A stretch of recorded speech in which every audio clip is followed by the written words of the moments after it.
Pierre-Yves Géron, bonjour, Bonjour. et meilleurs vœux pour cette nouvelle année 2016 et ce premier grand entretien de 2016, À vous aussi, à nos auditeurs. et à nos auditeurs. Donc une actualité chargée puisque 2 mois se sont écoulés depuis notre dernier rendez-vous. Mais avant de commencer à attaquer les affaires intérieures, passons à l'actualité du Cercle Aristote. Alors, l'actualité du cercle Aristote. Alors, il y a deux grands types d'actualités. Il y a une activité éditoriale. Donc là, nous sommes, à la date de sortie de cet entretien sous l'Empire, encore du numéro de Perspective Libre, Le libéralisme astre mort. Et le prochain sera publié en mars. Donc le libéralisme astre mort, qui est une étude de, disons, comment pouvons-nous faire face à la décomposition avancée de l'ère libérale. Vous avez d'ailleurs fait une conférence récemment sur le sujet. Oui, et tout à fait, qui est une présentation du numéro qui peut donc être trouvé sur cerclearistote.com. Tout comme l'abonnement d'ailleurs, pour ceux qui veulent soutenir le travail de mes équipes. Il y a une activité éditoriale assez brûlante qui est les 2 derniers ouvrages des éditions Perspective Libre, La guerre des Amériques de Norman Palma, qui n'est pas sorti il y a très longtemps, alors qui est un œil de ce qu'on peut appeler la World History, l'histoire mondiale.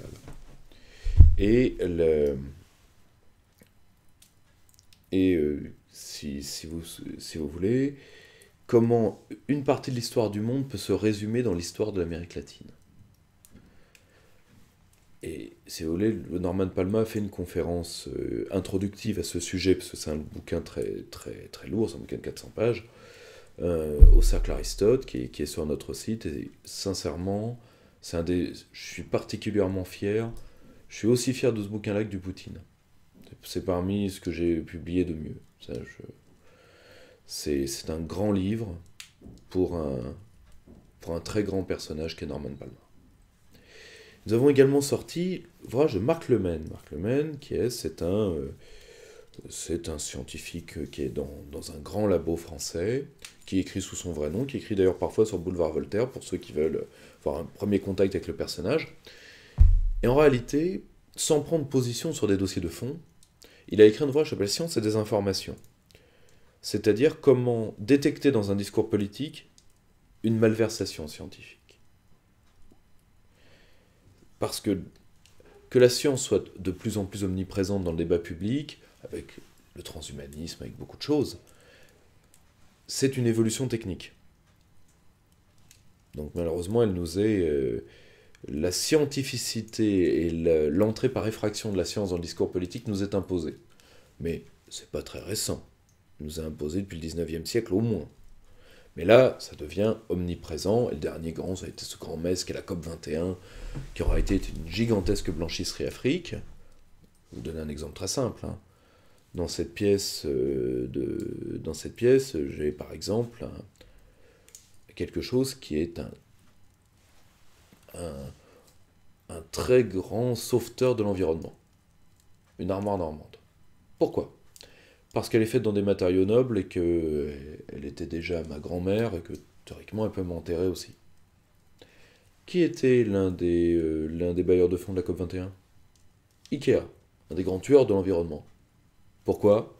Matériaux peu nobles, fait à l'échelle industrielle et avec une obsolescence programmée extrêmement réduite.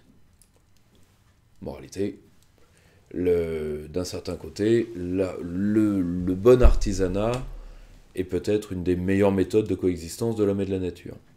Plus le matériel est fait de manière industrielle et il a peu de qualité, donc moins il est cher, pire c'est. Donc,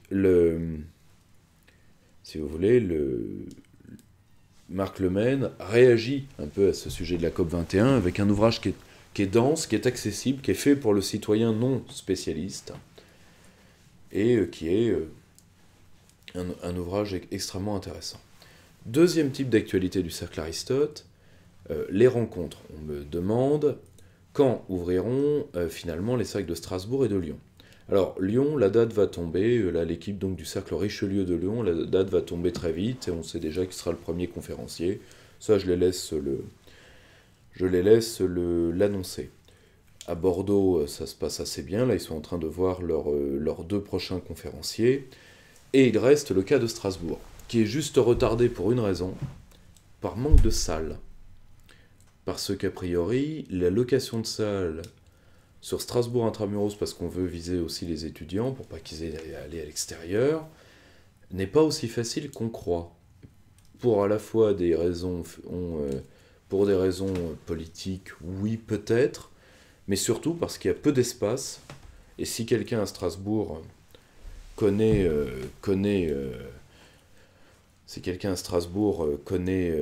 une salle qui pourrait nous accueillir, il peut tout à fait nous écrire sur cerclearistote@gmail.com pour que ça aille un peu plus vite. Mais on a raté le mois de janvier, je pense qu'au mois de février, on devrait quand même arriver à quelque chose. De toute façon, moi, j'ai des gars sur place qui y travaillent, et quand il y a des équipes, c'est qu'il y aura un cercle. Moi, je ne... Non, ça ne change rien, c'est juste un délai. Et tous ceux qui veulent voir leurs coordonnées inscrites au cercle de Bordeaux, de Strasbourg, de Lyon, mais également de Montpellier, de nos amis de l'Université réelle de Montpellier, s'ils n'arrivent pas à joindre le cercle Polyteia à Bordeaux ou l'Université réelle, qui sont nos amis de Montpellier, qui font un très bon travail, qui sont moins rattachés à nous, mais qui font un très bon travail, ils peuvent m'écrire sur cerclearistote@gmail.com, je ferai la passation de coordonnées. Oui, parce que les gens justement se plaignaient de ne pas savoir où se renseigner, ni auprès de qui. Ils peuvent se renseigner auprès de moi directement, auprès de mes équipes, cerclearistote@gmail.com. Voilà, donc... et leurs coordonnées seront transmises aux équipes concernées. Voilà, simple. On passe à la partie affaires intérieures. Donc bien sûr, commençons par le commentaire des régionales, avec une fois de plus un FN qui en termes de voix est le premier parti de France au premier tour, et qui, une fois de plus, se retrouve avec 0 région. Alors comment expliquer le verrouillage du système, et va-t-il durer encore longtemps ? Alors, si vous voulez, alors, il y a un verrou, oui, mais on ne sait pas le verrou du 80-20, hein. C'est plutôt un verrou à 55-45, donc c'est un verrou jouable. La seule chose, c'est comment garder, j'aime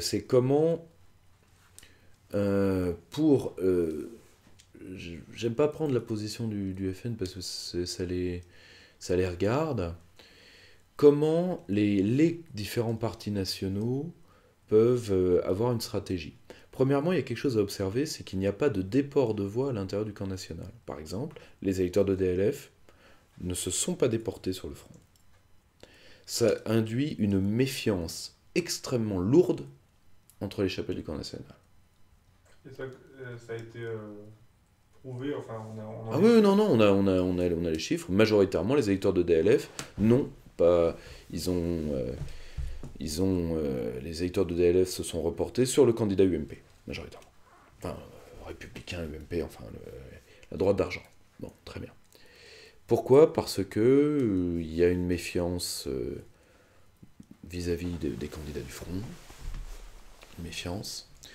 Ça a eu moins lieu pour Florian Philippot. Moins lieu. Faut reconnaître. Ensuite, qu'est-ce qui explique encore cette force première du soi-disant front républicain, qui est en réalité le front de conservation des privilèges acquis. Premièrement, l'électorat âgé. Deuxièmement, l'absence de stratégie d'alliance des différents partis nationaux. Après, certaines personnes peuvent dire, oui, mais par exemple, le Front National a fait un programme socialisant ou étatiste économiquement. C'est une question qui est en débat actuellement, d'ailleurs. Oui, c'est pour ça d'ailleurs que j'entrerai pas là-dedans parce que ça les regarde. Moi, je suis pas au front, donc j'ai pas à leur dire, dicter de ligne interne. J'ai horreur de ça. Ensuite, ce que je remarque, c'est que on dit ils ont trop fait peur avec l'euro. Pour les épargnants. Oui, le problème c'est que l'épargne elle sera bouffée. Premièrement parce que dans le cadre de l'union bancaire, l'UE a tous les textes nécessaires pour ponctionner l'épargne. Et deuxièmement parce que l'opération Chypre ayant été un test plutôt réussi vis-à-vis de l'avis des organisations communautaires, pourquoi s'en priver? Donc, puis surtout, l'euro est un étouffoir pour l'investissement et est une liquidation de l'épargne des retraités. Mais le problème, c'est que c'est une liquidation dont ils ne se rendent pas compte. Parce qu'eux, ils ont un réflexe poujadiste de la prise par les prix. Le problème, c'est qu'aujourd'hui, les revenus de transfert des retraités, parce qu'il y a de très bonnes retraites en France. Aujourd'hui, c'est ceux qui sont les plus jeunes du marché de l'emploi, qui entrent sur le marché de l'emploi, qui sont les plus défavorisés. Il y a une part de retraite d'ailleurs, qui doivent être... il y a des trop basses retraites pour le salariat, les ouvriers, les paysans, mais il y a des retraites beaucoup trop lourdes pour un certain type de personnes, pour la génération des 68 ans. Le grand problème, c'est comment se fait comment se fait qu'ils ne se rendent pas compte que leurs revenus de transfert ont augmenté. Aujourd'hui, combien de personnes âgées font vivre encore leurs enfants, mais souvent leurs petits-enfants? C'est le cas dans toute l'Europe, hein. 80% des moins de 30 ans en Espagne habitent chez leurs parents. Et ça va ponctionner l'épargne des retraités. Leurs petits-enfants au chôme du, etc. Ça, ils doivent le comprendre. Et de toute façon, quand l'Union européenne leur aura piqué leurs économies, ils le comprendront. Trop tard. Comme disait MacArthur, le résumé, toutes les batailles perdues. Ensuite, on peut retirer la sortie de l'euro et la critique de l'Union européenne, certains le pensent, pour faire une stratégie qui, à mon avis, est foireuse, qu'on appelle l'union des droites. C'est un thème récurrent de la littérature politique depuis le milieu du XIXe siècle, qui n'a jamais eu lieu, et qui n'aura jamais lieu. Pour une raison qui est simple, il n'y a pas de convergence des classes sociales concernées. Ce qu'on appelle le petit peuple de droite, qui partage avec le peuple ouvrier la plupart de ses valeurs fondamentales et de sa common decency, et qui agit uniquement par effet de cliquet parce qu'il aimerait faire partie de la classe comprador, mais la classe comprador le méprise. Vous savez, c'est le petit patron qui se la joue, qui prend une carte au MEDEF alors que le MEDEF lui crache à la gueule, et qui dit « moi je suis de droite, je suis identitairement de droite ». C'est pas un pauvre type, c'est pas ça. C'est quelqu'un qui pense que parce qu'il n'a lui pas reçu d'aide directe, qu'il s'est fait tout seul. Le problème, c'est qu'il ne se rend pas compte qu'il y a tout un environnement légal, qu'il y a des salariés formés, c'est pas lui qui les a formés. C'est le système collectif qui a payé. Et lui, il est très content de ces salariés bien formés. Il n'a pas payé leur formation, que je sache. Mais ça, il ne s'en rend pas compte. Vous comprenez? Lui, il voit juste une fiche d'impôt. Mais il ne fait pas le rapport. Ensuite... C'est le mythe libéral du self-made man, c'est ça? Oui, mais qui est un mythe 19e, qui est un mythe très schumpeterien de l'entrepreneur innovateur, dont Schumpeter, qui lui était un esprit supérieur, avait prévu la fin. Qu'il avait vu la grande bureaucratisation des entreprises, et il a dit l'entrepreneur innovateur, d'ailleurs, ça se voit dans les grands groupes. Un innovateur dans les grands groupes, ça s'appelle un emmerdeur. C'est un mec en bout de table. Point. C'est la marche des affaires. Enfin, c'est la marche du capitalisme qui est comme ça. Bon. Donc, si vous voulez, ce petit peuple dit de droite, parce que c'est un caractère très flou, qui date des années 20, bon, moi ça m'a jamais convaincu, je vous le dis sincèrement, n'ont rien à faire avec la droite d'argent. Alors il y a des publics qui, parce qu'ils font passer des faits de strictement de classe sociale pour des faits de valeur, tombent toujours dans ce piège-là, les catholiques. Les catholiques tombent toujours dans ce piège-là. C'est pour ça que Sarkozy vient de dire qu'il leur crache à la gueule sur le mariage pour tous. Et vous inquiétez pas, ils iront voter pour lui quand même. Enfin, c'est le calcul que font le peu d'équipes qui restent à Sarko. Le problème, c'est parce que pour l'état-major des Républicains, les cathos sont une branche particulière qui aimerait entrer dans la classe comprador, donc ils sont de la haute bourgeoisie, mais pas de la très haute bourgeoisie. Vous comprenez ce que je veux dire? C'est pas encore des internationalisés. Ils ont encore un peu de pied dans la glaise, même s'ils refusent de le voir. La seule chose, c'est qu'ils 3 pater, 2 AV, ils voteront pour vous. En réalité, Sarkozy les a toujours méprisés, tout comme Bruno Le Maire les méprise, tout comme Juppé les méprise, ça se voit dans sa gestion de Bordeaux, etc. Et si vous voulez, regardez, ils sont encore sur le mariage pour tous. Ils sont encore sur le mariage pour tous. Sur le plan de la GPA, de la PMA, ils ont raison. La seule chose... Enfin, ils ont raison, mais pas pour les... Ils ont raison dans leur positionnement, mais pas dans les raisons du positionnement. Pourquoi? Parce qu'ils sont très en retard sur le fait technique. Je vous le dis, le meilleur ouvrage que j'ai eu sur la question, il a été écrit par un anarchiste. Okay, aux éditions Pièces et Main-d'œuvre, un truc ultra solide. Ultra solide. Je vous donnerai le nom pour l'incrustation. Mais, si vous voulez, tous ces publics-là ne se rendent pas compte qu'ils sont en réalité les tirailleurs sénégalais, dont le pire sont les pauvres mecs de gauche qui sont allés voter pour Estrosi. Alors là, si vous voulez, il y a un penchant intrinsèquement, je dirais, et ça nous aide d'ailleurs, il y a un segment intrinsèquement Bernard Tapie de la gauche. C'est-à-dire, ouais, on vote pour lui parce qu'il nous a bien baisé. Et on aime ça. Vous voyez ce que je veux dire? D'ailleurs, Tapie revient. Sur quoi? Sur l'antifascisme. Et c'est le visage de Méduse de l'antifascisme d'aujourd'hui. C'est-à-dire, c'est la combine à nanar. C'est la combine à nanar. Voilà. Pourquoi? Parce que Nanar vient de se voir retoquer pour son fric de l'affaire Adidas. Il va se pourvoir en cassation, parce que je pense qu'il est au stade de l'appel, et que le jugement arbitral de l'affaire Adidas, qui est très dur pour un homme qui a été un grand destructeur de la France, qui est M. Jean-Pierre Levade, Tapie veut son fric. Donc il fait dire à Hollande, je reviens en politique. Pourquoi? C'est la combine à nanar. Dès que j'ai besoin de fric dans mes affaires et que je perds, je retourne en politique, pour vous menacer tous, parce que j'ai une grande gueule et tout le monde le sait, et vous avez intérêt à faire en sorte que mes affaires s'arrangent et que je puisse oublier la politique. C'est la combine à nanar. T'as le problème? Bon. Et c'est le visage du Front républicain d'aujourd'hui, c'est-à-dire c'est un visage de Méduse, quoi.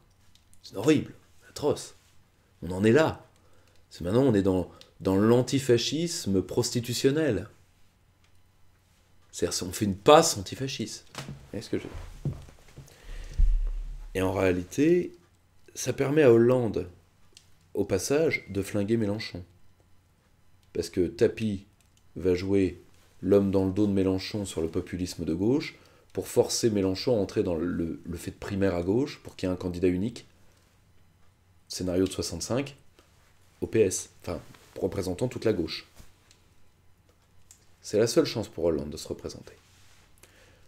Ensuite, là, ça c'est le camp adverse. Pour le camp national, premièrement, il y a un problème de structuration, il y a un problème de formation, il y a un problème de clarté de ligne, et il y a un problème surtout de la barrière de la crédibilité, qui est déjà largement tombé, en tout cas pour ce qui s'agit du Front National vu de l'extérieur, qui est largement tombé sous la houlette d'un homme qui est Florian Philippot. Mais avec toutes les qualités du personnage, parce que moi, à titre personnel, sans entrer dans les affaires intérieures du Front National, parce que en faisant pas partie, et ne voulant surtout pas en faire partie, moi j'ai de la grande considération pour cet homme.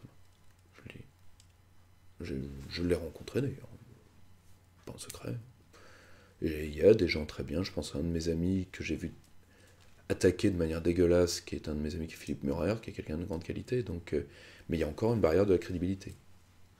Donc, est-ce qu'elle sautera? Ça, c'est dans les mains de ce parti, c'est à lui de régler ses propres affaires.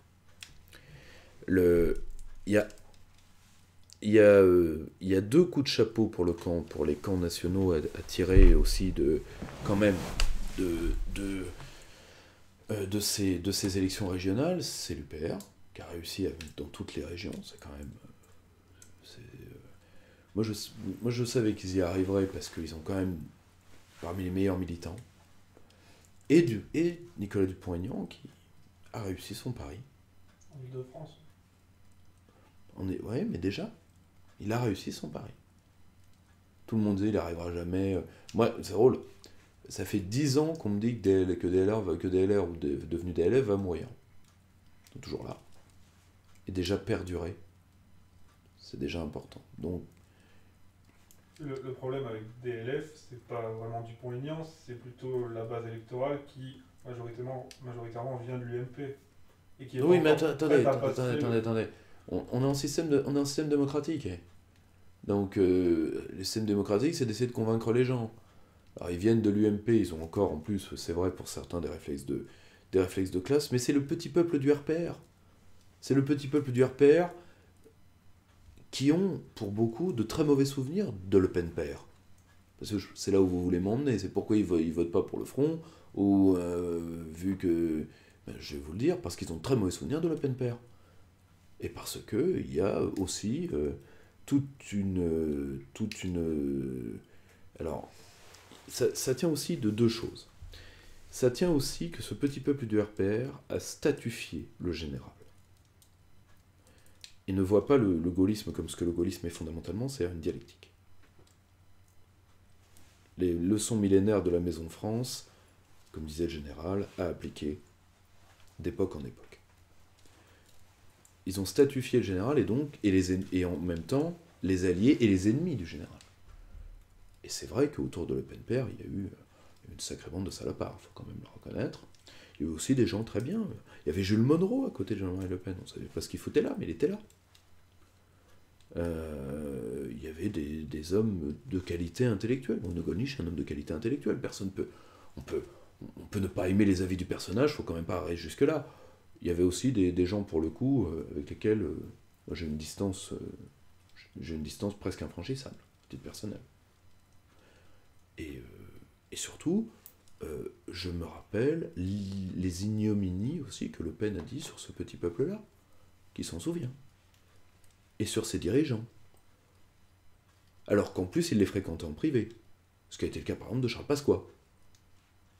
Bon, moi j'ai des témoignages très circonstanciés des rencontres entre les deux hommes. Et puis, prenez l'exemple de... Je vais vous donner un exemple aussi, l'exemple de division. Pendant la querelle qui a eu lieu, dans laquelle j'entrerai pas parce que ça ne me regarde pas, des mots extrêmement durs ont été prononcés à l'encontre de Florian Philippot par Jean-Marie Le Pen. Et ça, ce peuple-là du RPR n'aime pas ça.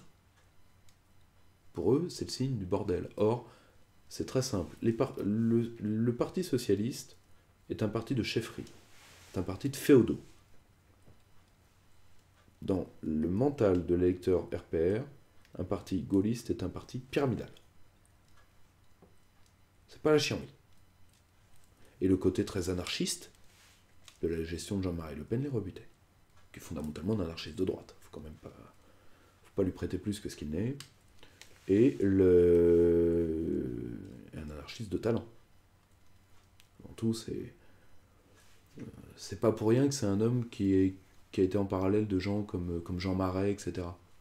Normalement, c'est un grand acteur, Jean-Marie Le Pen. Voilà. Donc, c'est un grand acteur de la 4ème République. Voilà.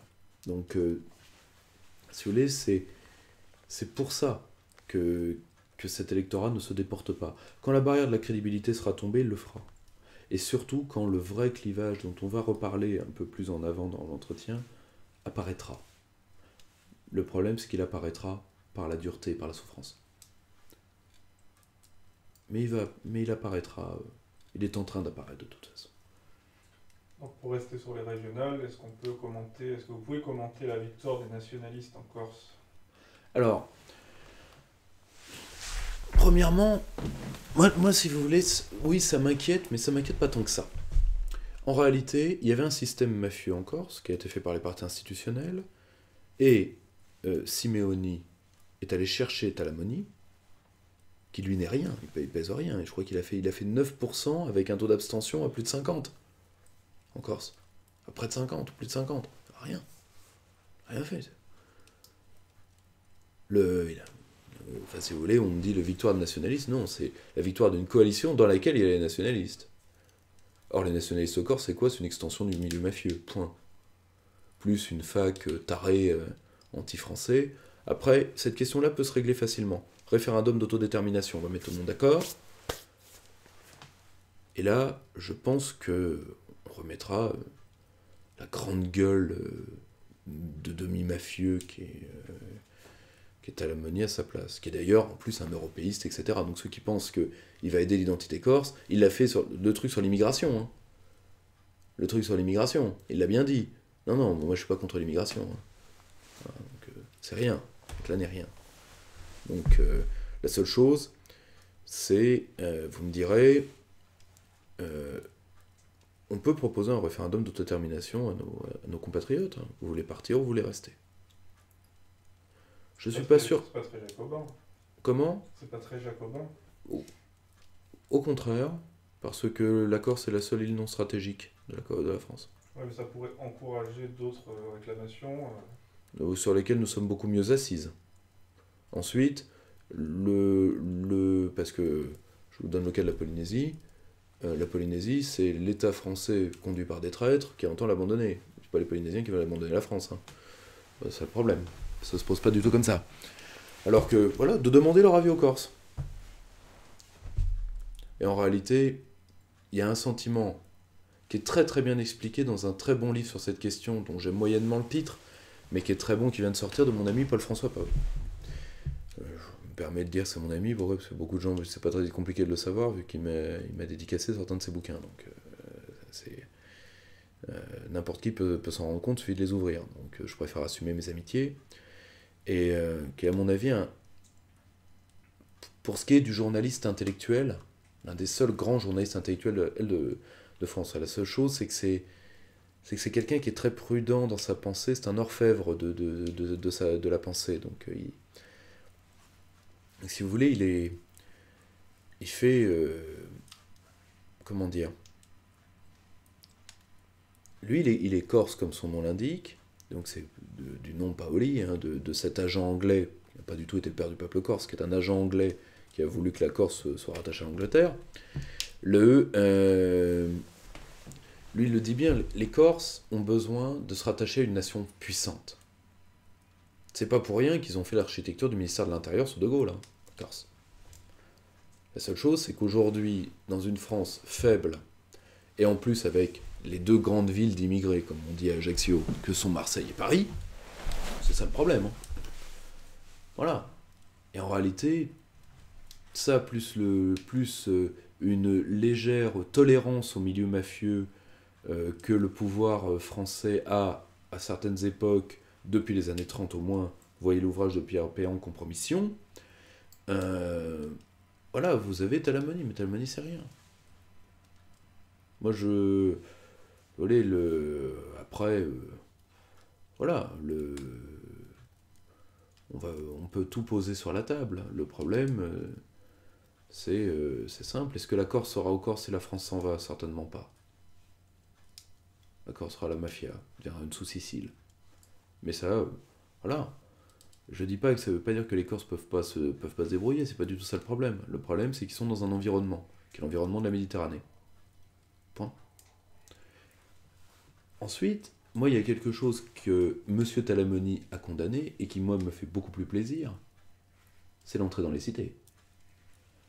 Parce que on met de côté les exactions qui ont dû être faites par des excités, voire qui ont été faites, peut-être, par les habitants des cités eux-mêmes. Vu le nombre de cas qu'on a de fausses agressions d'imams, de fausses mosquées taguées, à Pau récemment par exemple, où l'imam a été pris en train de faire des graffitis Front National sur sa propre mosquée, je laisse la justice le soin de trouver les commanditaires, et si ce sont des Corses, c'est d'une débilité sans nom. Entrer dans une salle de prière. Le problème, c'est que c'était pas une salle de prière. Le problème, c'est que c'était des locaux associatifs détournés. Si les éléments qu'on a sont bons de l'enquête. Donc si vous voulez, voilà, la seule chose c'est qu'on dit les Corses. On a attaqué les pompiers c'est les fils du peuple. Hein. Moi ici, les pompiers c'est les gamins des villages. Hein. C'est symbolique. Donc c'est symbolique s'attaquer aux pompiers. Hein. C'est tout aussi symbolique s'attaquer aux flics, mais là les flics c'est on s'attaque à l'État à travers le symbole de l'uniforme policier. Là en plus, ils s'attaquent à des gamins qu'ils ne peuvent que connaître. Ici tous les gamins connaissent les pompiers. Et les mecs des cités ils savent très bien, lui il est de tel endroit, etc., à Ajaccio ou au truc. Bon. Il y en a nécessairement qui se connaissent. Et qu'ont dit les Corses? Ils ont dit au CRS, on entre avec vous, pour vous aider. Comme réflexe républicain, je connais pas mieux. Pour des gens qui détestent tellement l'État français, ils ont l'air de bien aimer leur CRS. Pourtant, les CRS, c'est quand même l'État en action, quoi. C'est pas fol amour, un CRS. Casqué, armé, bon. Donc si vous voulez, moi je suis... Et puis les Corses, voilà, les Corses n'ont pas envie d'une certaine chienlit, c'est tout à leur honneur. Moi ça m'inquiète pas. Hein. Au contraire, là par contre, je trouve que ce qui s'est passé dans les cités est l'inverse de M. Talamoni. D'ailleurs, M. Talamoni l'a très bien compris. Il n'a pas dit d'ailleurs que c'était les continentaux qui avaient exporté cette violence d'extrême droite. Il est bien placé pour parler, lui. Non, le grand problème, c'est que M. Talamoni est un... Monsieur Talamoni... Vous savez, dans les phénomènes identitaires, vous avez des charlatans de l'identité. C'est toute l'histoire d'une partie de l'extrême droite française. Monsieur Talamoni, l'équivalent pour les Corses. C'est ce camp espagnol, si vous voulez. Ces gens qui se disent plus corses que les Corses, plus cathos que les cathos, plus français que les Français, qui fondamentalement sont voilà, dans une niche. C'est tout. Point. Vous voulez nous parler maintenant de la division chez les laïcs. Alors, ça c'est un sujet assez important, parce que ça prend le contre-pied de ce qui se passe depuis plusieurs années. Elisabeth Badinter, pour l'anniversaire pour les commémorations d'ailleurs absolument ubuesques de l'attentat de Charlie Hebdo, alors, on a eu Johnny chantant devant le truc vide, gracieusement, mais pour 30 000 € quand même. Tout ceci est une... Marx avait raison, les grands événements commencent par une tragédie, finissent par une farce. On a oublié les victimes de novembre, les familles des victimes de novembre, auquel Hidalgo propose un arbre. Tant va la cruche à l'eau qu'à la fin, j'espère qu'elle se cassera. Et là, un truc intelligent, c'est que bon, l'inénarrable et l'ineffable Patrick Cohen invite Elisabeth Badinter, qui est une femme intelligente, qui a des liens avec le monde des affaires que tout le monde connaît. Mais le problème, c'est que il y a des gens pauvres et brillants, des gens riches et sots, mais l'inverse existe aussi. Elle est riche et intelligente. Coup de bol pour elle. Et que dit-elle? Elle dit on n'a pas à craindre cette accusation d'islamophobie. Ce sur quoi une partie d'un conseil de la laïcité proche de Matignon et qui avait remis un rapport très proche des accommodements raisonnables l'attaque par réseaux sociaux interposés, et des personnalités suspendent leur participation à ce cénacle, dont l'ancien ministre Glavany. Or, le vrai problème qui se pose, c'est qu'aujourd'hui, vous avez dans le camp des laïcs, vous avez 3 catégories. Vous avez les lâches qui sont dans l'accommodement raisonnable, avec l'islam uniquement, hein, parce qu'il y a que ça qui se pose, et avec certaines réactions communautaires dans certains coins du judaïsme. Mais là, on est quand même c'est les horaires de piscine pour les Lubavitch. On est quand même en termes de nombre, on est dans rien par rapport au problème que pose la vague post-migratoire, les descendants d'immigration. Vous avez les anticulturels, c'est-à-dire ceux qui, à chaque truc, il faut se venger sur les cathos. Même quand c'est l'islam qui tape. Dernier en date, alors là, l'inénarrable Martin Hirsch. Celui qui avait dit que l'assimilation en France, ça sera quand on appellera nos gamins Mohamed. L'assimilation à l'envers, Ouais, le bon, lui, bon, pas grand-chose à en dire. Et vous avez le camp des laïcs durs, mais qui se divise en deux, c'est-à-dire soit ceux qui ont fait la paix avec les cathos depuis longtemps, qui eux généralement sont en dehors des associations laïques, c'est le cas de Riposte laïque et d'autres, et de l'autre, vous avez des gens comme Badinter, qui en ont marre qu'on ramène tout aux cathos, parce que les cathos, objectivement, ne font plus d'atteinte à grand-chose. Et qui, justement, sont pour traiter l'islam comme l'État français a traité le christianisme. Le problème, c'est qu'il y a une différence. Une large partie de l'Église a soutenu la laïcité, pour une raison qui est simple, que je vous ai expliqué dans le premier entretien, c'est pour se protéger de Rome. Mais là, ça va être un duel intéressant entre le tenant des accommodements raisonnables et disons, les laïcs plus durs qui, aujourd'hui, voilà, il y a une religion qui pose problème dans l'espace public. Voilà, on peut le regretter, on peut dire que c'est pas sa faute, que les pouvoirs publics, en jouant pour avoir les voix des imams, comme d'ailleurs certains tenants du Parti Socialiste le reconnaissent aujourd'hui, ont joué avec le feu et que c'est leur faute, plus que celle du musulman de base, certainement. Le problème, c'est que tout ça, ça doit être mis sur la table. Et il faut que ce débat-là vienne sur la table, et Badinter nous y aide pour l'instant.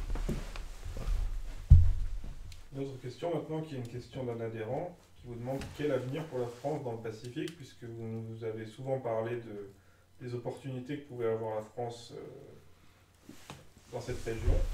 Alors, On vous demande de développer. Alors, premièrement, ça va dépendre de notre volonté. Il faut réinvestir cette zone militairement, économiquement et surtout technologiquement pour l'énergie. Dans le perspective libre, là, sur le libéralisme astre-mort, un de mes jeunes, parmi mes plus brillants, est un spécialiste des sciences techniques et d'énergétique, est en train de voir, dom-tom par dom-tom, qu'est-ce que ça peut apporter à la France dans le cadre d'une stratégie de puissance. C'est à nous de vouloir la puissance pour ces territoires. Et c'est à nous également de vouloir être dans le Pacifique. Mais pour ça, ça veut dire que le président de la République nomme, par exemple, un délégué spécial qui fait le tour de ces territoires en permanence. C'est une vision stratégique, c'est simple. Pour moi, la France, je veux dire sincèrement, la France a 3 grands axes de l'avenir. Moi, par exemple, je ne suis pas un très grand eurasiatique. Je veux dire pourquoi. Pour 2 raisons. Premièrement, si vous voyez ce qu'est l'Eurasie, si vous voyez où est la France, nous, on est le bout. Donc, on n'est pas au... Voilà, donc ça ne se fera pas pour nous, on ne sera pas au cœur du dispositif. Donc, il faut être dans une optique, évidemment, avec la Chine. Moi, je vois bien un axe, si vous voulez, Paris. Enfin, je vois plusieurs axes pour la géopolitique de la France. Peut-être qu'un jour, il faudra que j'écrive là-dessus. Un axe court, Paris, Rome, Belgrade, Moscou. Vous voyez bien quel pays je vais éviter, parce que dès que quelqu'un vous dit Paris, Berlin, Moscou, il vous ment. Ça fait un petit détour par en dessous, quoi. Non mais, dès que quelqu'un vous dit Paris, Berlin, Moscou, il vous ment. Parce que là on parle d'Europe. Et comme disait Bismarck, qui parle d'Europe ment. Voilà. Premier axe français. Deuxième axe français, Paris, Moscou, Téhéran. Ça, c'est notre axe avec également un lien avec une puissance sunnite. Mais ça, nous allons y revenir. Qui, j'espère, sera... Enfin, à l'instant T, ça peut être que l'Égypte. Le problème, c'est que l'Égypte, vu les temps qu'elle est, pas top. Mais Téhéran, c'est sûr. Nous avons beaucoup à nous faire pardonner. Et un axe... Quand vous parlez d'axe, vous parlez d'alliance stratégique. Exact. Et dans le Pacifique, nous pouvons... et dans le Pacifique, vous me direz, quels alliés pouvons-nous avoir ? Le Japon, la Corée, si nous maintenons une neutralité vis-à-vis de leur relation avec Pékin. Notre plus vieil allié et notre plus vieil ami dans la région, qui est le Cambodge, qui n'est pas rien le Cambodge, et que le Cambodge est un des pays clés de la stratégie chinoise. N'oubliez pas que l'une des plus grandes bases chinoises, elle est à Sihanoukville. C'est pour briser ce qu'on appelait le collier de perles. Rappelez-vous nos premiers entretiens là-dessus. Donc si vous voulez, c'est ça la grande politique, et la France doit faire de la grande politique. On ne doit pas rester sur ce continent qui est mort, qu'est l'Europe. Nous, on n'est pas mort. On a un petit problème démographique, là, l'INSEE a dit qu'on était passé sous la barre des 2 parce qu'on fait de l'austérité, donc les gens ont des envies d'enfants en France. C'est chose qu'on ne peut pas les avoir matériellement. Mais ça peut s'arranger, hein, si on fait les choses intelligemment. Politique familiale intelligente, le problème c'est l'intelligence et le courage. Mais nos femmes ont envie d'avoir des enfants. On n'est pas en Allemagne ici. En Allemagne, Merkel a fait la politique familiale la plus généreuse depuis la chute du mur. Effet zéro. Pourquoi? Le féminisme allemand est castrateur. Elles veulent pas de gosses. Pas de gosses, elles veulent pas de gosses. Vous pouvez leur donner de l'argent, elles en veulent pas, elles vont pas le faire. Point. Fini. Eux, ils sont à 1,4 avec les Turcs. Nous, vous me direz, on est à 2 avec l'immigration. Oui, mais on doit être à 1,5, 1,6 seul. C'est énorme. Les Allemands seuls, ils sont à 0,7, 0,8. Fini. Fini. Voilà, point. Poutine, il a essayé, il a testé. Orban est en train de tester la volonté de vie de son peuple. En Russie, ça a relativement marché. Je pense qu'Orban, ça marchera. En Pologne, il n'y a pas de problème. Bon, en Allemagne, c'est cuit. Il n'y a pas que l'Allemagne. Il y a aussi des pays où pardonnez-moi, où j'écraserais plus facilement une larme. Le grand symbole de l'Italie, qui est la Mama, qui est en train de disparaître. Ça me fait de la peine. La seule chose, c'est que nous avons ces grands axes-là. Nous avons l'axe latin. C'est quand même dingue qu'il y a un continent qui ne rêve que de nous, et nous, on n'y va pas. Je ne comprends pas. Vous voyez, la grande littérature française, elle a été reprise par la grande littérature latino-américaine, qui est aujourd'hui certainement la plus belle littérature au monde. Et, mine de rien, nous avons la francophonie. Et la francophonie, ce n'est pas rien. Le français sera peut-être la première langue maternelle au monde, démographiquement, c'est d'ailleurs tout à fait possible, d'ici 2050-2060. Grâce presque exclusivement à l'Afrique, non? Oui, alors.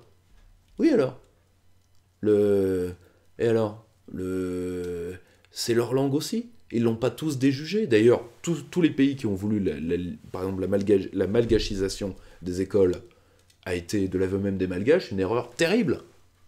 Bon, donc, si vous voulez, il y a une urgence francophone. Qui passe par beaucoup de choses, mais dont on pourra y revenir d'ailleurs. Mais moi, ceux qui me disent il faut se concentrer sur l'Europe, à chaque fois qu'on est allé ailleurs, c'était pour oublier le théâtre européen, et pour ça que Bismarck voulait que nous soyons des colonisateurs. Je dis oui, peut-être que Bismarck voyait d'un bon œil que nous faisions la bêtise de l'empire colonial, mais objectivement, il faut gérer l'affaire postcoloniale, il faut la gérer. Et c'est la francophonie, bah oui. Et pour ça, nous devons solidifier les populations, éviter ce que Bernard Lugan appelle très justement la mort programmée du continent noir, responsabiliser l'Afrique par rapport à sa démographie. Mais pour ça, il faut lui rendre les moyens de son destin. C'est pas que le degré de souveraineté qu'ont les États ou les pseudo-États africains, mais ça, c'est... Et le pire, c'est qu'objectivement, la jeune génération, pour la fréquenter des intellectuels africains, il n'y a qu'à Saint-Germain-des-Prés qu'on vous balance des saloperies sur la France africaine. Ou sur laquelle il y a beaucoup à dire d'ailleurs. Comme sur Focard, il y a eu beaucoup de saloperies dites là-dessus. Par les Américains surtout. Et ceux qui ont retraité ça sont généralement à la botte des Américains d'ailleurs. Pourquoi? Pour faire le business actuel qui est l'Amérique-Afrique. Le problème, c'est que les Africains se rendent compte que les Chinois les aiment moyennement. Que les Américains les aiment pas du tout. Et finalement, que dans un rapport beaucoup plus équilibré qu'il ne le fut avec les Français, ce serait peut-être mieux. Ensuite, moi je vois la jeune génération des intellectuels africains. J'ai de grands espoirs pour eux d'ailleurs.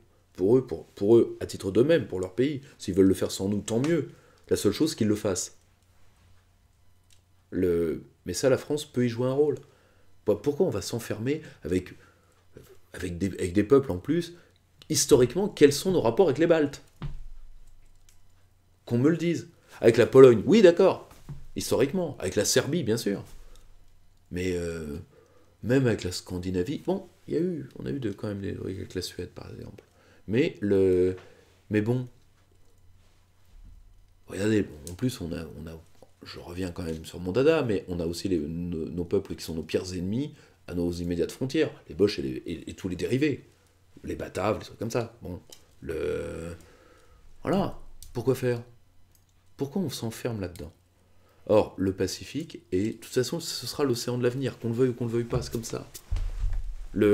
Et nous, on y est. Pourquoi n'utilisons-nous pas nos cartes? J'ai un grand problème.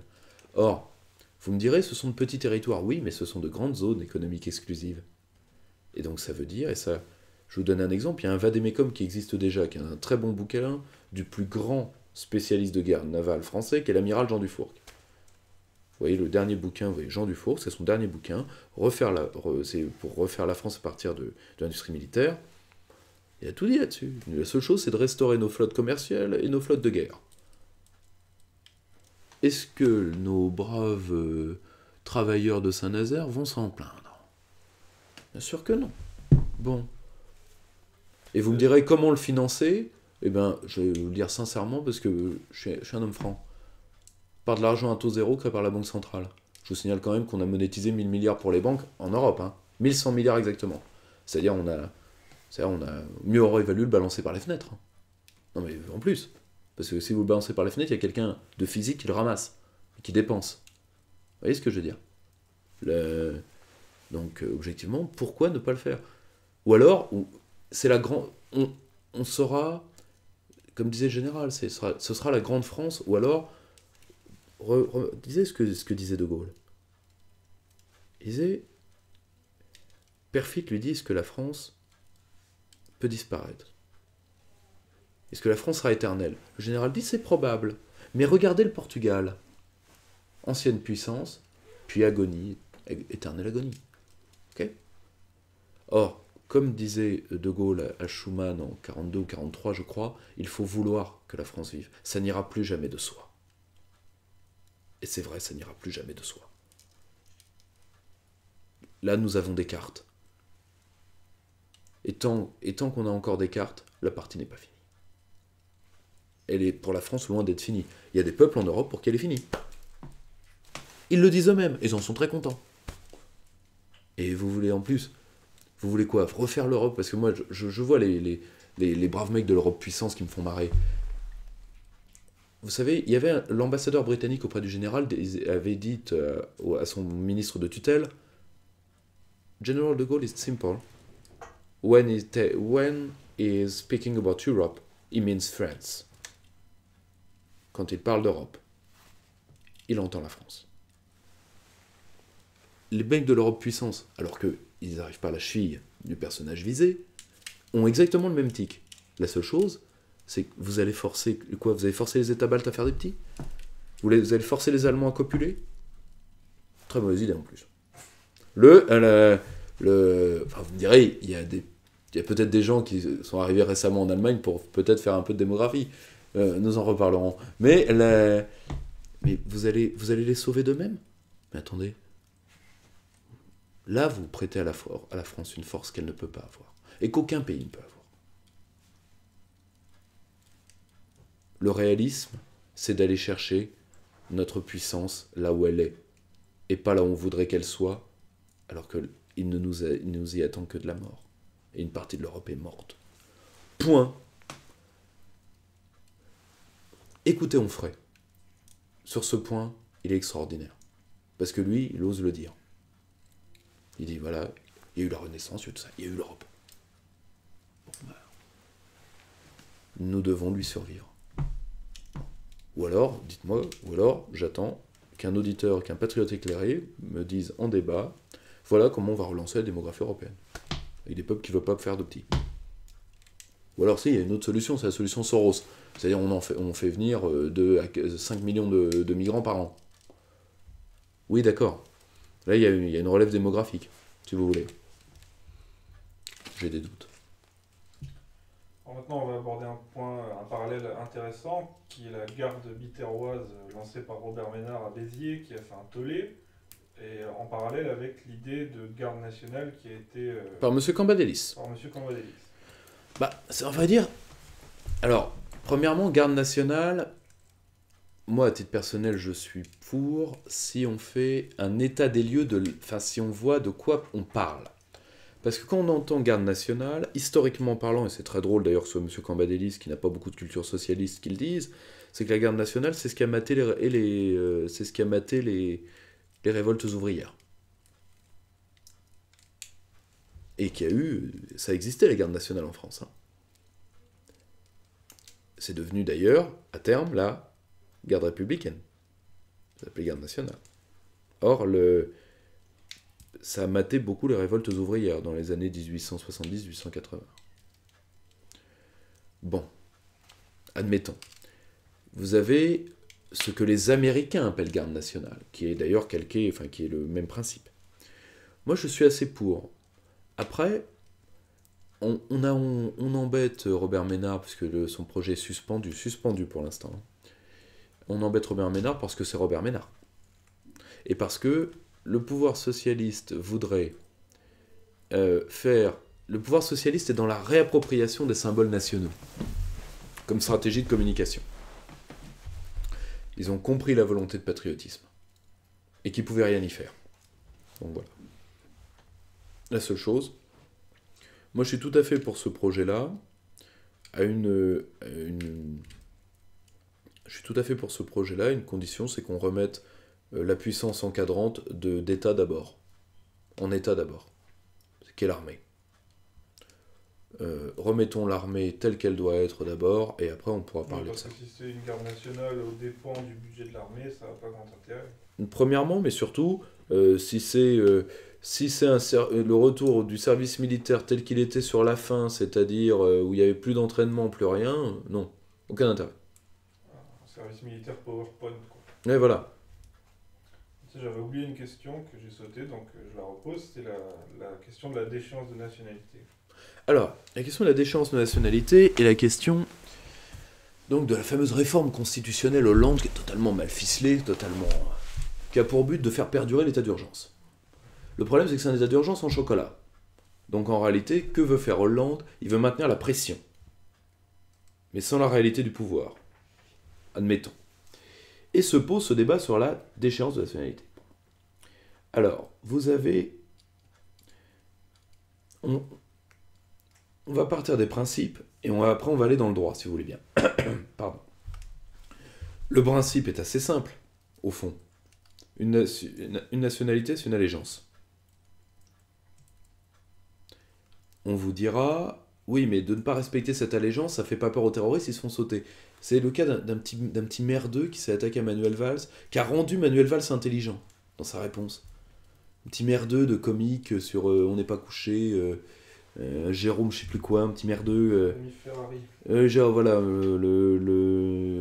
il est arrivé à rendre Valls intelligent dans ses réponses. Il m'a fait avoir de la considération pour Manuel Valls, je ne lui pardonnerai jamais. Or, objectivement, si vous voulez, c'est très simple. À titre d'affrontement au corps à corps, si vous leur enlevez leur nationalité, on peut tout faire. Alors que si vous ne leur enlevez pas, symboliquement, ça reste une guerre civile. Vous voyez ce que je veux dire? C'est là où c'est un débat important. Ensuite, on me dit, ça n'est pas du contre-terrorisme. Non, c'est de la politique pure, là. Après, est-ce que c'est la peine de faire de la révision constitutionnelle pour ça? Je pense qu'il faut avant tout faire une petite révision. Déjà, il faut rendre à la Ve République sa puissance. Donc revenir quasiment à la Constitution de 62. Pas celle de 58, il n'y avait pas l'élection de présidence de phrase universelle, celle de 62. Liquider tout ce qui a été fait depuis. Tout. Et après, faire 2-3 lois organiques, particulièrement sur... On va clarifier la position de la loi écran. C'est quoi la loi écran? C'est-à-dire que, c'est simple, un traité doit passer par une loi pour s'appliquer, quand il est ratifié, quand il est signé. Alors que là, la plupart sont d'application directe. Et le droit européen, lui, d'application directe. Ensuite, la théorie de la loi écran nous permet de dire que sur un traité ratifié, la loi postérieure prime. C'est-à-dire que le peuple français peut reprendre sa parole. Voilà. Et ou alors, on peut dénoncer tout. Moi je n'ai rien contre. Hein. Déjà, Cour européenne des droits de l'homme, parce qu'on me dit on ne peut pas faire des apatrides, convention de 61 de l'ONU. Si nous faisons la loi écran, on revient dessus. D'ailleurs, c'est pas tout à fait vrai qu'on ne peut pas faire d'apatride. Tout à fait vrai. Quand on voit les... Il y a les articles 23 et 25 du Code civil qui gèrent les questions de nationalité et qui ont pris les accords de 61. Le problème, c'est que je crois qu'il y a l'article 23.7 et 23.8. Toute personne qui se comporte comme le national d'un État étranger peut, après avis conforme du Conseil d'État, se voir retirer la qualité de français. C'est de la déchéance de nationalité, ça. Ou je sais pas lire. Et ça ne concerne pas uniquement les binationaux. Ça ne concerne pas uniquement les binationaux. Je viens de vous citer l'article. Il n'y a pas de mention de binationalité que je sache. Ensuite, premièrement, il s'applique surtout dans un cadre qui sont les naturalisés depuis moins de 10 ans. Donc on peut, quelqu'un qui a été naturalisé, on peut lui rendre sa nationalité précédente. Ensuite, vous me direz, est-ce qu'on pourrait faire des apatrides? Pourquoi pas? Pourquoi pas? Vous me direz, si on le fait, il y a le statut de l'ONU sur les apatrides, qui est, je crois, de 54, c'est à vérifier. Et qui voudrait dire qu'un apatride, on ne peut pas l'expulser, sauf s'il pose un problème d'ordre public. Bon. Donc d'un côté, on peut même dénoncer le statut onusien. Quant au reste, Cour européenne des droits de l'homme, de toute façon, tout ça, ça doit disparaître. Et d'ailleurs, c'est en train de disparaître. Nous y reviendrons dans les questions européennes, mais moi, si vous voulez, je ne saurais trop m'impatienter de la prochaine crise, quoi, parce que là, l'Union européenne est en train de collapser, extraordinaire. Vous voyez ce que je veux dire? Donc, vous me direz, quel est le système optimal? Moi, je pense que, premièrement, la déchéance de nationalité existe, doit être pour les binationaux et les naturalisés de fraîche date, et pour le reste, revenir à l'indignité nationale qui ont été prononcées. Il faut faire un point là-dessus. Les juristes de la France libre, comme Cassin ou d'autres, ont recréé cette vieille notion révolutionnaire qui a les bases en 1793. À partir de 1793, ils l'ont pas recréé, ils l'ont créé, mais il y avait des sources préalables. Pourquoi? Pour éviter de faire l'épuration telle qu'une partie des historiens de droite la vendent. C'est-à-dire que des hordes de barbares auraient tué tout le monde, etc., ce qui n'a jamais eu lieu. Et il y a un très bon bouquin qui va sortir d'Aniel Croix-Ries là-dessus. On va remettre des pendules à l'heure.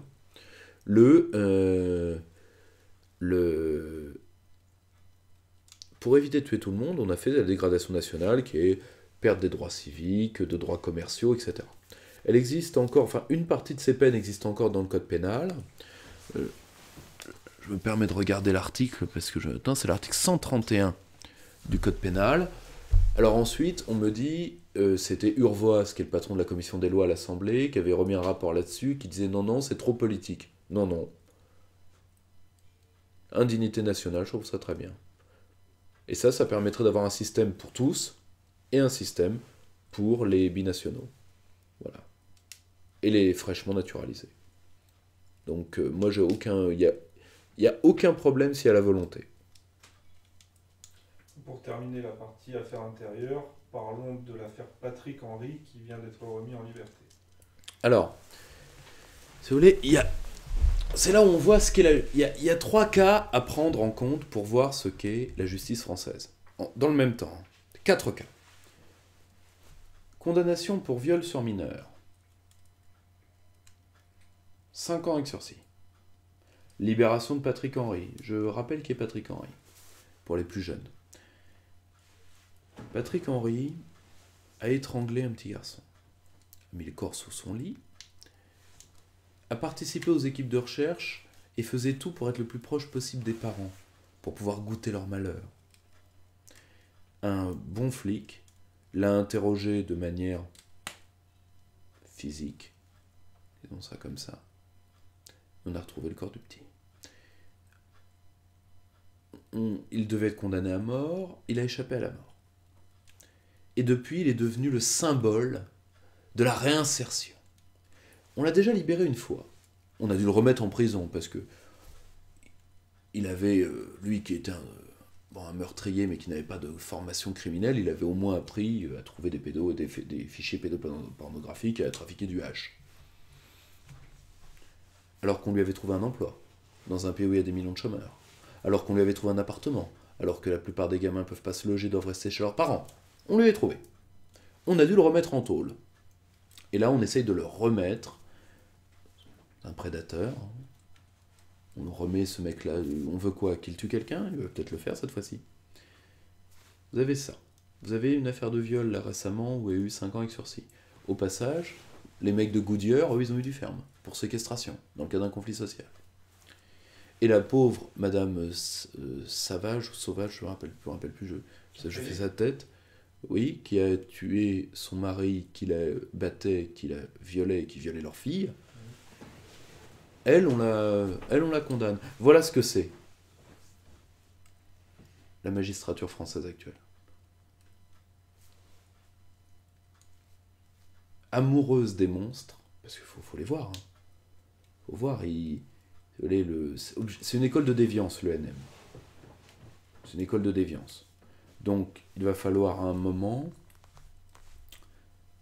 avoir des réformes très lourdes du système pénal. Mais le problème, c'est qu'un système pénal, ça se repense entièrement. C'est pas mesure plus mesure. Donc, je pense qu'il faut un système pénal fondé sur la notion de dangerosité. Patrick Henry. Je réouvre pas le problème sur la peine de mort, vous savez mon point de vue là-dessus. La seule chose, c'est... Votre point de vue sur l'écartèlement, c'est ça? Oui, mais n'oubliez pas, aussi, il y a d'autres catégories que j'aime beaucoup. L'émiettement avec la cuillère à pamplemousse et l'empalement avec la fourchette à escargot. Mais ça prend un certain temps, mais quand on aime, on ne compte pas. Vous voyez le souci? Je pense qu'il faut revoir tout le système pénal à partir de cette onde-là. Donc, peine plancher, perpétuité réelle, pas perpétuité incompressible, avec une peine incompressible qui, je crois, est de 21 ou 22 ans. Non, perpétuité, c'est perpétuité. Il entre, il est vivant, il sort, il est mort. Il sort dans un sac. Point. C'est simple, ça. Et surtout, de créer un véritable statut des magistrats avec une division claire siège-parquet. Donc entre les magistrats du siège, les juges si vous préférez, et les magistrats du parquet, donc les procs. Et bien évidemment de dissoudre le syndicat de la magistrature, car la neutralité des magistrats doit obligatoirement passer par une interdiction totale d'allégeance politique ou syndicale. C'est assez simple. Quant à M. Patrick Henry, j'espère ne pas avoir à faire dans un de mes prochains entretiens le récit d'une exaction dont il serait capable. Enfin, dont il est capable. Après, là aussi, il faudrait attacher au magistrat qui a décidé sa remise en liberté. Vous l'avez libéré, vous en portez la responsabilité. Sinon, eh bien, il y aura pas des gardes biterroises ou des gardes, etc., qui sont des processus légaux, il y aura des processus d'autodéfense. Ils sont normaux, tout à fait normal. Ils sont liés à une chose qui est toute bête. Le pacte social est un renoncement à la violence individuelle. Comme je vous l'avais déjà dit lors d'une de mes préférents entretiens, vous pouvez tuer quelqu'un. Ou Christopher, vous pouvez tuer quelqu'un. Moi, je peux tuer quelqu'un. N'importe qui peut tuer n'importe qui. Avec une pierre, avec un bâton, avec une arme à feu, un couteau, n'importe quoi, un poison. Nous avons renoncé à nous défendre nous-mêmes, et donc nous avons renoncé à ce que Hobbes appelle la peur de la mort violente, pour donner cette puissance au Léviathan. Si le Léviathan refuse de nous protéger, ce droit nous revient. C'est normal. Et le pire, c'est que les gens ne veulent pas en arriver là. Les gens sont des braves gens. Pas envie d'avoir allé trouver Monsieur Henri, de devoir lui faire ce qui aurait dû lui être fait il y a 30 ans. Voilà. Question économique, question d'un adhérent. À quelle nationalisation devrait procéder un gouvernement soucieux de restaurer la souveraineté de la France? Alors, je pense que selon différentes modalités, parce que la nationalisation, ça peut vouloir dire beaucoup de choses. Il y a l'action d'or, il y a la saisie judiciaire, il y a beaucoup de choses. Il y a également l'étatisation et la nationalisation, qui sont deux choses différentes. C'est-à-dire on peut nationaliser à différentes échelles, régionales, communales. C'est le cas des régies publiques, par exemple, des trucs comme ça. Et donc il y a beaucoup de choses possibles. Mais je pense que les principaux secteurs sont armement, énergie, et haute technologie. Recréation de champions nationaux, plus les monopoles naturels d'État que sont l'eau, l'approvisionnement, et tout ce qui est l'approvisionnement du territoire. Ça permettra au passage de faire un petit peu de ménage dans une part de l'industrie agroalimentaire. Et également, il y a un autre auquel je tiens particulièrement, qui est la pharma. Parce que ça fait partie du minimum qu'un État doit garantir à sa population. Autre question d'adhérent, que faire avec les jeunes cerveaux partis chercher meilleure fortune à l'étranger? Alors, deux choses, ça dépend des cas. Beaucoup, ils veulent pas revenir. Beaucoup, ils veulent pas revenir pour différentes raisons. Comme en plus la France est dans un déficit identitaire, souvent ils s'intègrent au pays, ils s'assimilent au pays d'accueil. Et donc, soit ceux qui veulent revenir de faciliter leur retour, par un système qu'atypique les Sud-Coréens. Un système de débriefing d'État.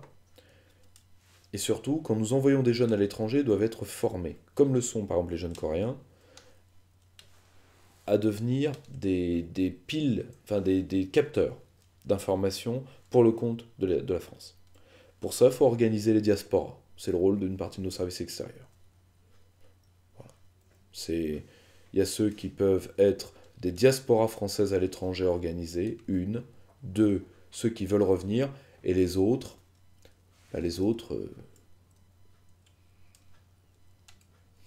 surtout que l'expat français, il est très anti-français. Parce qu'il pense que la France n'a rien fait pour lui, etc. Alors que les autres expats valent mieux, généralement. Les expats des autres nationalités valent mieux avec leur pays d'origine. Il y a aussi chez les expatriés ils dénoncent souvent une certaine mentalité française qui est mal à l'aise avec la réussite ou ce genre de choses. C'est un discours qu'on entend souvent dans leur bouche. Oui, c'est un discours qu'on entend souvent. C'est un discours qu'on entend souvent. Ensuite, moi je les connais bien, les expatriés, vu que j'ai vécu un peu avec. Les communautés d'expats, particulièrement en Afrique, s'ils appellent ça réussite, moi j'appelle ça décadence. J'appelle ça décadence. Si vous voulez, il y a aussi une fragilité des gens qui disent ça. Je vous donne un exemple, 90% des expats envoyés en Asie divorcent dans les 2 ans. Pour se prendre une gamine de 20 ans. Pardonnez-moi, mais aujourd'hui on est obligé il y a des formations spéciales qui sont dispensées entre autres. Moi je le sais, hein, l'école de guerre économique par exemple, on a fait un de ces sujets de séminaire parce que c'est un problème. C'est un problème. Parce que quand le blanc, quand l'expat blanc, excusez-moi, c'est comme ça qu'on les appelle, occidental arrive en Asie ou en Afrique, il devient dingue. La folie africaine et la folie asiatique, je connais très bien, les deux. Ça peut vous bousiller un mec. Alors moi je veux bien qu'ils disent que c'est mieux ailleurs parce qu'il y a plus de réussite. Le problème c'est que je suis pas sûr que ce soit les mecs qui réussissent qu'on y envoie. Je pense que c'est surtout des gens qui ont un besoin éperdu de reconnaissance, pour beaucoup. Moi je trouve ça un peu triste. Je veux dire, les soirées entre expatriés, j'ai jamais trouvé quelque chose de plus triste. Je vous le dis franchement. Hein. Mais ça c'est de l'affect. Ensuite, le problème, c'est pas du tout un problème vis-à-vis de la réussite en France. C'est que en France, comme en Chine, on demande à l'homme qui réussit d'avoir une réussite un peu discrète. C'est-à-dire de ne pas devenir nécessairement un connard. Je vais vous donner un exemple. Vous voyez le Japon. Pays où il y a des gens extrêmement riches qui ont très bien réussi. Et tout le monde a de la considération pour eux socialement. Ils font tout pour vivre comme tout le monde. Ben, la France demande le même genre de choses. Tout simplement. Vous pensez que c'est dû d'un côté à la mentalité asiatique et de l'autre au catholicisme? Non. Non, non. Regardez un peuple très catholique qu'est le peuple italien. Le hableur qui a réussi et qui est puant, les Italiens les supportent, pas nous. Ça vient avant tout de nos systèmes familiaux, je pense. Ça vient avant. Je pense que les recherches de Todd sont primordiales pour comprendre ça. Donc, euh, donc, euh, donc voilà, on demande juste aux gens. Ensuite, moi je vous le dis sincèrement, il y a encore des gens qui font des réussites exceptionnelles en France et qui arrivent par différents systèmes fiscaux à ne payer que 4 à 5% d'impôts. C'est généralement les gens qui travaillent pour les grands groupes. Le, le, la seule chose que les gens demandent, les Français n'aiment pas le clinquant. Voilà. Et ça, faut s'y faire. Faut s'y faire. Le... C'est tout. Les Français, ils n'aiment pas ça. C'est pas les seuls, hein, d'ailleurs. Il y a des peuples qui aiment la simplicité. Il y a des peuples qui aiment la simplicité. Après, voilà. Ensuite, objectivement parlant, les peuples qui survalorisent la réussite, je pense aux Américains particulièrement, sont des peuples avec souvent des mentalités extrêmement mercantiles. Et en réalité, c'est ça que certaines personnes parmi les expatriés, parce que comme généralement, ils partent parce qu'ils ont un vide identitaire, le problème du vide identitaire, ça c'est un sujet que je connais bien, c'est que vous avez la tentation du départ. Moi, ça a été le cas d'une de mes très très proches amies, qui a vécu un drame horrible, elle est en Australie. Et elle est revenue, elle m'a dit, parce que moi je lui ai dit, ne pars pas, tu emporteras le malheur sous tes pas. C'est ce qui s'est passé. Et en réalité, quand vous avez des gens qui ont un vide en eux, qui partent, qu'est-ce qu'ils apportent là-bas? Le vide. Et en réalité, c'est un problème sur eux qu'ils doivent prendre, avant d'avoir un problème sur les autres. Parce que le voyage ne sert que si on prend le voyage comme une opportunité de travail sur soi. Voilà, c'est tout. Généralement d'ailleurs, je connais ces profils-là par cœur. C'est les expats repliés sur eux-mêmes, qui en plus méprisent généralement les populations desquelles ils viennent et au milieu desquelles ils sont. Moi, ces gens-là m'ont écœuré. Je le dis. Sans aucune méchanceté, parce que la plupart des jeunes aujourd'hui qui s'expatrient parce qu'ils n'ont pas le choix. Ensuite, c'est à eux de comprendre, c'est à eux d'utiliser en réalité le contact avec l'autre pour devenir encore plus français et pour apporter quelque chose. Parce que quelqu'un qui va à l'extérieur pour cracher sur la mentalité de son pays, très bien qu'il s'assimile ailleurs et qu'il disparaisse. Ça, c'est du réflexe de pia-pia, quoi. C'est le petit pinson qui attend maman et qui pia jusqu'à ce qu'on lui donne la béquée, quoi. Hors de ça. Bon, dernière question économique avec un sujet sur le revenu de base. Alors, le revenu de base, c'est... beaucoup de gens ont ça plein la bouche. Moi, j'aime moyennement ça. Ma religion n'est pas faite là-dessus, mais moi, je m'en méfie beaucoup. Pour deux raisons. Premièrement, la plupart des auteurs néolibéraux durs en France adorent ça. Vous savez pourquoi? Parce que c'est une sorte de... Comment dire? C'est une sorte d'ultime parachute avant le déclin total de la population, c'est-à-dire, tiens, on va te donner un truc de 800 €, tu fermes ta gueule. Et en échange, c'est d'ailleurs un bouquin qui oppose revenu de base et sécurité sociale, qui vient de sortir, qui s'appelle Ne t'aide pas et l'État t'aidera. Voilà, on va détruire les organismes mutualistes pour individualiser les conditions. Ensuite, Si vous avez un revenu de base inconditionnel, vous allez légitimer un système scolaire comment? Que le gamin, s'il faut rien, il aura presque un SMIC. Mais surtout, c'est l'ultime. Ça soutiendra quoi? La consommation du lumpenprolétariat.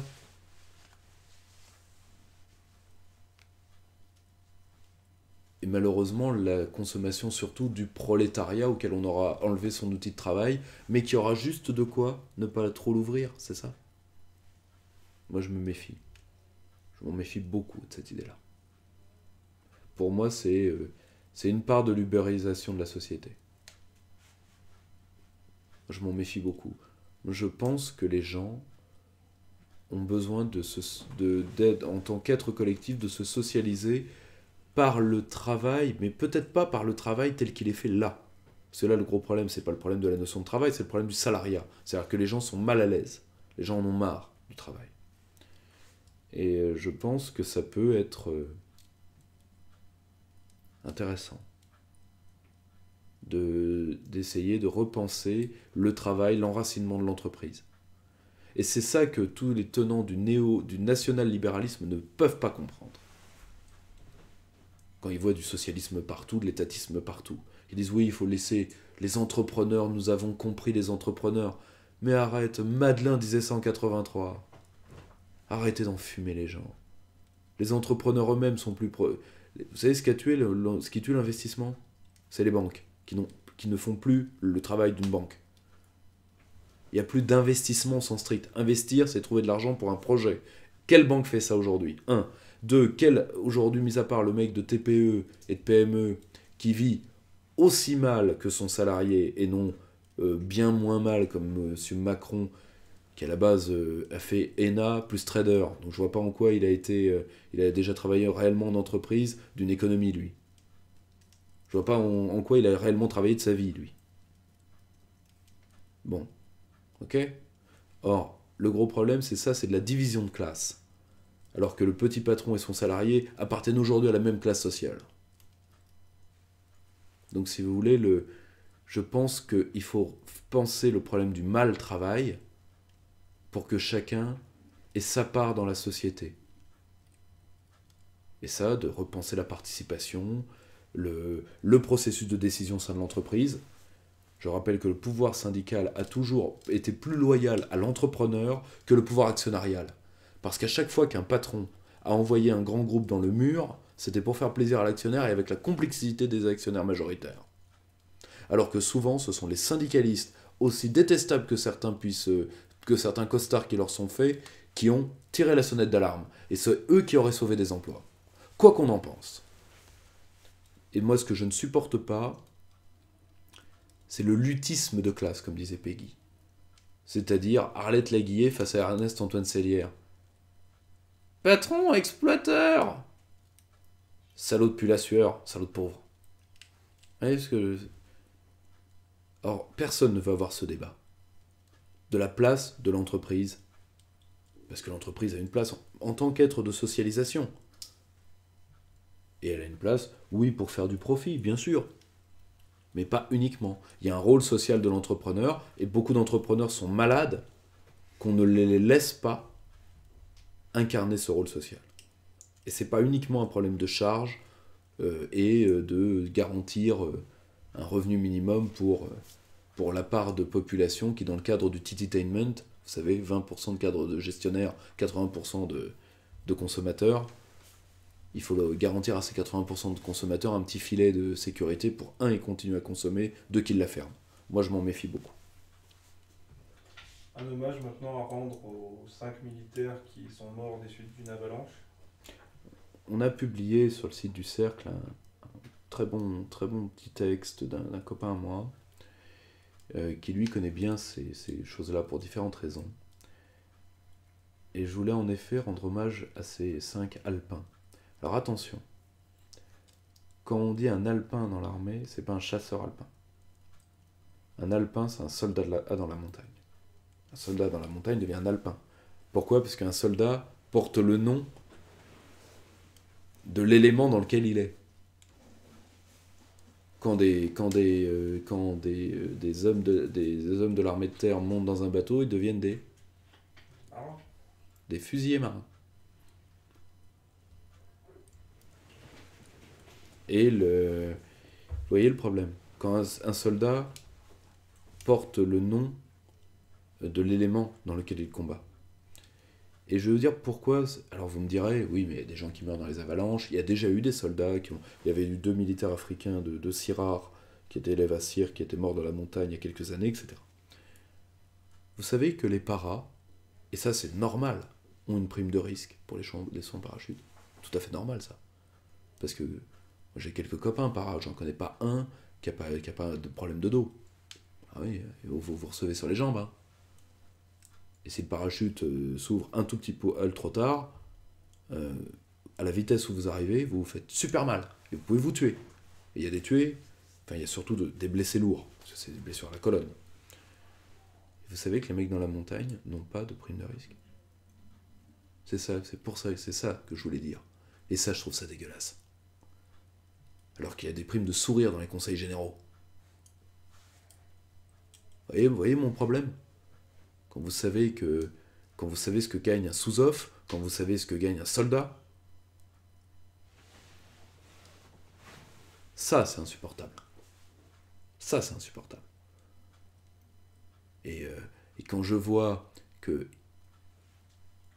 le ministre de la Défense n'a pas fait pour les 5 mecs qui sont morts dans la montagne le minimum ne serait-ce que de communication qu'on avait fait quand une espèce de taré de Bosch avait voulu ne pas mourir tout seul lui aussi dans la montagne aux commandes d'un avion, alors que je rappelle qu'il n'y avait pas un Français dans le lot.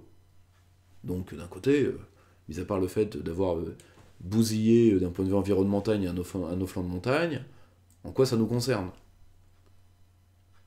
De toute façon, un homme cinglé enfermé dans le cockpit un Allemand cinglé enfermé dans le cockpit d'un avion quand mène les siens vers la mort, c'est une très belle allégorie de la chancelière Merkel. Pourtant, je vois pas que on se soit mis en 4 pour ça. Vous voyez le problème. Donc, c'était pour les hommes morts dans la montagne. Et pour tous les leurs, parce que ce scandale va perdurer encore longtemps. Alors, je suis désolé, la montagne. Rappelez-vous ce qu'écrivait Hergé. Alors, je sais que je cite rarement Tintin, mais il y a une phrase qui est assez belle dans Tintin au Tibet, c'est du guide, qui dit la montagne est cruelle, ce qu'elle prend, elle garde. Et c'est vrai. C'était pour ces hommes-là que je voulais dire ça. Et la deuxième question des France, vous voulez vous parler de l'OTAN. Alors, je vais vous parler de l'OTAN pour 2 raisons. Premièrement, ça va être l'anniversaire de la sortie que le général de Gaulle a fait du commandement intégré de l'OTAN. À cette occasion, la Nouvelle Revue d'Histoire vient de publier un superbe numéro, et parce que vous allez pas être surpris, ils ont demandé à des intellectuels, donc c'est de Gaulle et les Américains. Je vous le dis d'autant plus, parce que vous allez comprendre l'intérêt de cette revue. Bon. L'intérêt, c'est que vous êtes dedans. Non. C'est ça que vous voulez nous dire. Non, pas du tout. Non, vous êtes gentil, je pense pas avoir ce trait de caractère-là. Je pense pas. Non, Philippe Conrad, qui est un très très grand historien, spécialiste des armes de la guerre 14. Et il avait écrit un très bon bouquin qui s'appelle Le poids des armes. Et Philippe Conrad, qui est l'actuel patron de la NRH, m'a demandé en effet de faire l'article sur De Gaulle et Roosevelt. Et le grand problème, c'est qu'il a fait un très très bon numéro sur les rapports de Gaulle et l'Amérique pour cet anniversaire de l'OTAN. Déjà, c'est une très bonne revue. Et là, ça fait longtemps que la NRH n'avait pas fait un aussi bon numéro, et je tenais à le dire. Et ça n'a rien à voir avec le fait que... Parce que j'ai déjà fait cette revue a déjà parlé du travail de mes équipes, je ne l'ai jamais signalé. Il y a particulièrement le bouquin, le l'article sur de l'Atlantique à l'Oural, De Gaulle et l'Union soviétique, la France sort de l'OTAN, et surtout la France devient puissance nucléaire, qui sont à lire. Je pense que le mien n'abaisse pas trop le niveau du numéro, mais c'est vraiment un très bon numéro, et d'autant plus que M. Hollande, a priori, entend reprendre le protocole, une petite loi assez floue d'ailleurs qui a été mise en sens, le protocole de Paris. Et en réalité, le protocole de Paris était dénoncé par le général de Gaulle, c'est l'un des actes qui nous liait au commandement intégré de l'OTAN. Il faut savoir que la stratégie du général, comme souvent, a été adaptative et réactive. De Gaulle a d'abord essayé de faire évoluer l'OTAN de l'intérieur. Il s'est rendu compte très vite que c'était pas possible, et donc il a pris la décision qui s'imposait. Oui, parce qu'il n'était pas contre en soi. Il n'était pas contre de parler à tout le monde dans le stade d'alliance militaire, mais par contre, il était contre l'article 5 de l'OTAN. Il disait, attendez, pourquoi la France, si vous vous battez, vous, avec les Russes, si les Russes nous attaquent, vous et nous, là oui, article 5. Mais la Russie ne le fera pas. Mais si la Russie se bat avec, je ne sais pas, avec vous, tiens, avec les Américains, sur un théâtre secondaire, et que c'est vous qui attaquez, pourquoi je devrais être lié à vos desiderata? C'est la France qui dit si elle s'engage aux côtés d'un allié dans un conflit, et pour des raisons qui lui appartiennent. Bon, il a essayé de faire ça. Les Américains n'ont pas voulu, claquer la porte. Or, Hollande va essayer de revenir dans cet accord de Paris, donc qui porte sur le statut des personnels, sur le statut des bases, et surtout, qui va porter, je vais vous donner une conséquence, vu que là ça vient de tomber, c'est tombé il y a 2-3 jours, et c'est très... Et rien n'est précis dans ce que veut Hollande. Mais je vais vous donner un exemple de ce que ça peut emporter. Il va falloir changer nos munitions. Comme vous savez, l'OTAN a un calibre de base qui est le calibre 7,65. Mais avec des douilles chemisées, différentes des nôtres. Donc il va falloir changer nos munitions. Dans un fusil d'assaut qui lui-même va changer, qui en plus sera même pas français. Mais qui dit changer un fusil d'assaut et ses munitions? Dit changer quoi? L'indépendance de la production française. Il y a ça, mais pour le soldat, ça change quoi? La nouvelle accoutumance à une nouvelle arme. Oui, donc les positions de tir. Non? Les positions de tir. C'est-à-dire qu'il va falloir changer toutes les positions de tir, donc l'entraînement, donc tout ça. Et ça, c'est encore un coup qu'on met dans nos armées.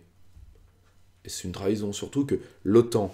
Il y a un très bon ouvrage fait par un otanien d'ailleurs, ce qui s'appelle l'histoire de l'OTAN, qui est un très gros bouquin aux éditions du Rocher. J'ai reçu cette personne en conférence. Là, par contre, il faut me rappeler son nom, il s'est fait en direct. Je suis vraiment désolé. En plus, quelqu'un de très bien qui écrit une très bonne lettre de géopolitique qui s'appelle La Vigie avec l'amiral Dufourcq. Il a écrit une histoire de l'OTAN qui est un pavé de 500 pages, mais il y a tout dedans. Il y a tout dedans. Et c'est vrai qu'on ne peut plus reposer ce débat comme celui des années 60. C'est-à-dire, je pense que, bien évidemment, nous devons en sortir. Mais nous devons en sortir parce que l'OTAN est aujourd'hui un facteur de déstabilisation. Alors que dans le général de Gaulle, on est sorti pour une stricte question d'indépendance. Là, c'est pour une question d'indépendance et de sécurité. Et surtout, l'OTAN... Mais l'OTAN n'est... À l'époque, l'OTAN était la pièce dominante du jeu américain. Aujourd'hui, c'est l'Union européenne. Je vous rappelle, par exemple, que la CIA va enquêter sur les partis politiques opposants à Bruxelles pour cause de poutinisme. C'est sorti il y a 3 jours, 4 jours. Là, le maître se porte au chevet de sa créature. Et aujourd'hui, c'est l'Union européenne qui est la pièce maîtresse des Américains. Vu que la plupart de ces pays de merde ne veulent même pas mettre les 2% de budget militaire dans leur PIB que l'OTAN leur demande. Si l'OTAN était tout puissant, il plierait. Là, il plie pas. C'est les Américains qui payent tout. Les Américains veulent d'ailleurs se délester du bébé, c'est ce qu'on appelle le partage du fardeau.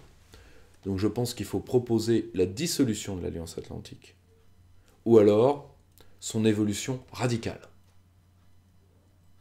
Mais je pense plutôt à sa dissolution. En tout cas, nous en partir.